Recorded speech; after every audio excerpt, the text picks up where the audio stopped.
So let's talk about the state of the economy, but not the stock market. Let's talk about down in the regular streets, regular people. So a lot of people like to equivalent an economy to the stock market. About half of the people in this country don't even own stocks. A lot of people don't have 401ks. So the poorest people aren't even invested. So let's just talk about regular people, regular life, minus the stock market. As of a year ago, so this is early mid 2024, some statistics came out that were pretty interesting. So after about 4 years or so of inflation, and to kind of jump ahead here, to go back, I remember back when COVID happened, I told people when they were announcing these $1,200 checks and they were going to send people home and pay them extra money to sit at home, and it was just crazy. They started printing trillions of dollars. And I told everybody, I said, I really hope you enjoy that $1,200 check, because you will spend more than that in the next few years by far through inflation. Now, everybody you talk to, their rent on their apartment is at least 50% more. A lot of homes are double the price. Most of the food you have is double the price. Most things you go do are double the price. I don't care about the inflation numbers given you by the government. They're always manipulated. They always try to withhold things, whether it's energy, or they always try to withhold certain things back. Everything's gone up. So where does that put the average person? Because the average person isn't making double the paycheck. So as of last year, 2024, the savings rate, the amount of money that people saved, there's charts for all this. The chart, people used to save a certain amount of money. Well, after COVID, after 2020, 2021, that started just going down. So basically, that's just how much money you actually put away every payday into savings. So that number started heading, and it got pretty much towards zero. So what does that mean? That means people are broke. They need to spend everything they make. The amount of money in savings accounts, if you look at that graph, it did the exact same. It did the same pattern.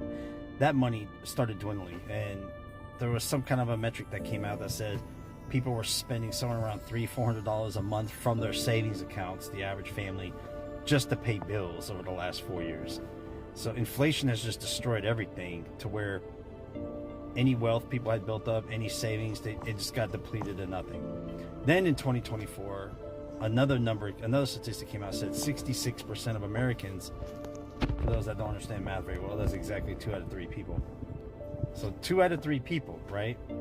2 out of 3 people do not have $500 in cash.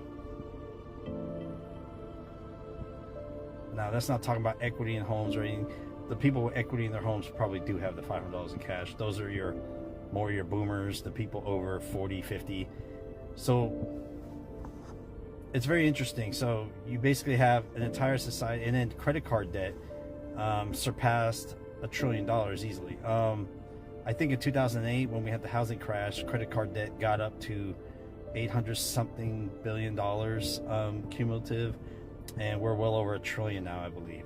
So people don't want to change their lifestyle. A lot of people, they still want their Starbucks. They still want to go on vacations. A survey came out, said, it was months ago, said that, I forgot the percentage, but it was a very high percentage of Americans were taking out additional credit lines. They're running up extra credit cards or whatever they were doing to pay for their vacations to Florida or wherever. They just didn't want to give up their cruises. So we have an entire society that has literally, we're at the brink where 2 out of 3 people in this country do not have any savings. They are paycheck to paycheck. They have absolutely no cash on hand.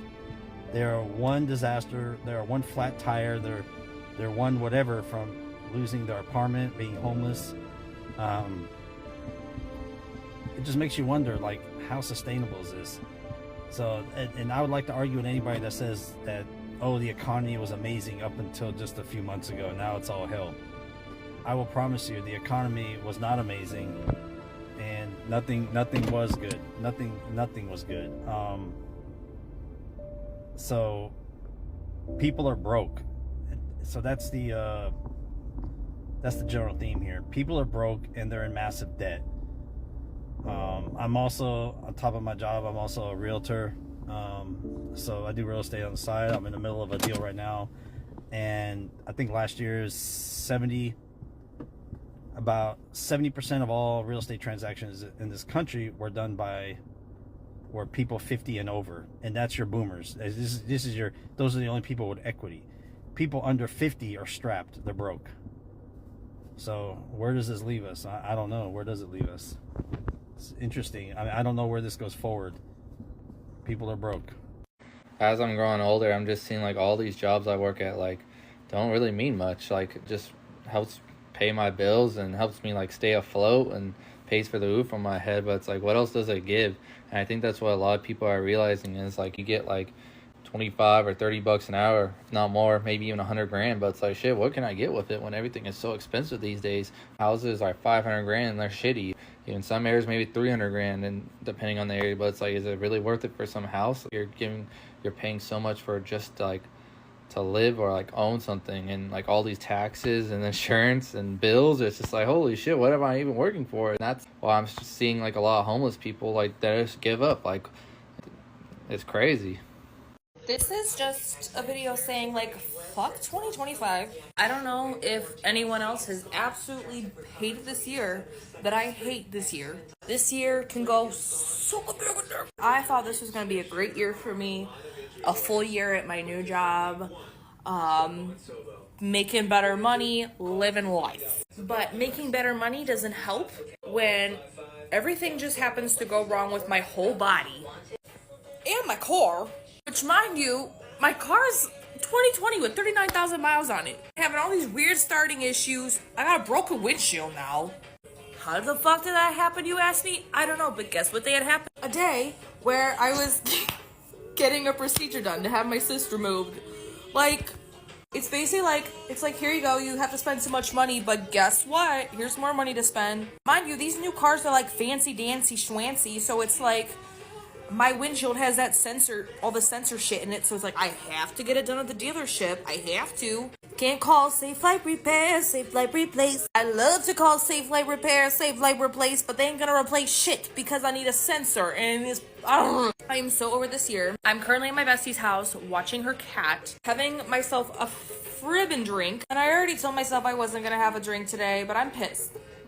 I've been to the doctors like 20 times this year. I'm having car problems. Every time I think something's done with and I think I'm over and done with, and I'm like, you know what, finally stress-free, stress goes bam, hits me right in the damn face.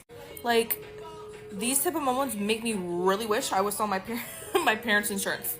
Why the hell does that shit cut off when you're 25 or 26, whatever the damn age is anymore? Because I'm just over it. You know, it's not like it's like the worst year in the world. Other people have it a lot harder than I do this year. Like, trust me, but when it comes to money in life, like, this is just not a good year. This has been a terrible year. So I'm just hoping that this year's over with soon, even though it just hit summertime, and I need to go through that first because winter descended. And I gotta hope and pray to every god that there's nothing coming back here, there's nothing coming back anywhere, and I don't need to schedule more appointments and more crap and lose more money.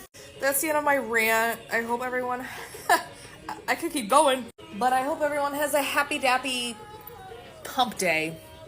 Happy dappy hump day, bitch. You broke in this economy, I don't even blame you. Bitch, I'm not judging no nothing, because it's hard as fuck out here, bitch. Shit ain't how it used to be no more. Bitch, you cannot get no one bedroom for $400 no more, bitch. And if you can find one, bitch, I'm pretty sure it's the back of a dumpster.